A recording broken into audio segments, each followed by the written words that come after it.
બનાસકાંઠાના પાંથાવાડા ગામમાં આદર્શ ગામના નામે ચાલી રહેલી પોકળ કામગીરીનો પર્દાફાશ થયો છે।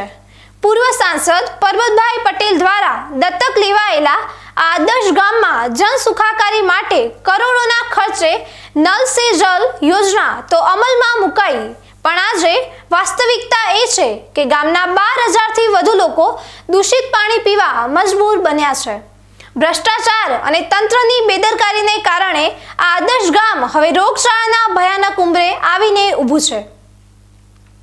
પાંથાવાડામાં અંદાજે 1,88,00,000 રૂપિયાના ખર્ચે તૈયાર થયેલી પાણીની યોજના સંપૂર્ણપણે નિષ્ફળ સાબિત થઈ છે।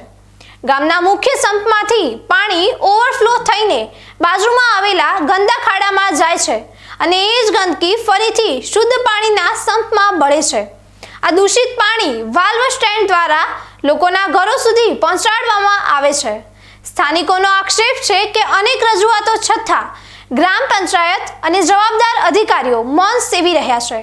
કાગળ પર કામ પૂર્ણ બતાવી દેવાય છે, પણ જમીની સ્તરે પાઇપલાઇનો ખુલ્લી છે અને લાખો લીટર પાણી રસ્તા પર વેડફાઈ રહ્યું છે।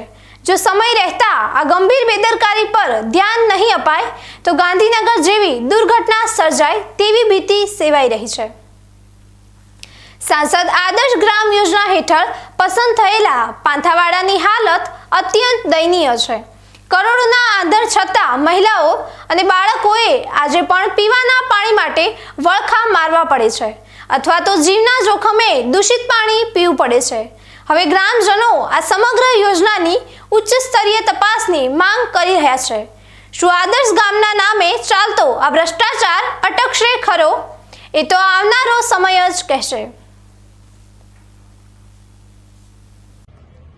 અહીંયા આ મેન ટોકામાંથી જે પાઇપલાઇન નીચે ઉતરે છે એ પાઇપલાઇનનો અહીંયા આ જે એક ખાડો છે, કુંડી બનાવી છે, ત્યાં નીચે પાણી લીકેજ થાય છે। એ પાણી ગંદુ પાણી ભેગું થાય છે ને જે ફરીથી પીવાના પાણી જાય અહીંથી 40% ગામને પાણી પૂરું પાડવામાં આવે, એમાં એ ગંદુ પાણી ભળે છે, જેના લીધે દૂષિત પાણીના લીધે રોગચાળો ફાટીને શક્ય થાય છે। આ અંગે અમે સરપંચને આ વાલ ઉપર ઘોડા ટાઈપ વાલ બહાર જમીનની બહાર લેવાનું કહ્યું, પણ સરપંચ આના અંગે કશું કરતો નથી। અમારી એવી માંગણી છે કે આ સત્વરે થાય અને લોકોને ઇન્દોર અને ગાંધીનગર જેવી ઘટના ન બને તે માટે સત્વરે આ કામગીરી થાય એવી અમારી માંગણી છે।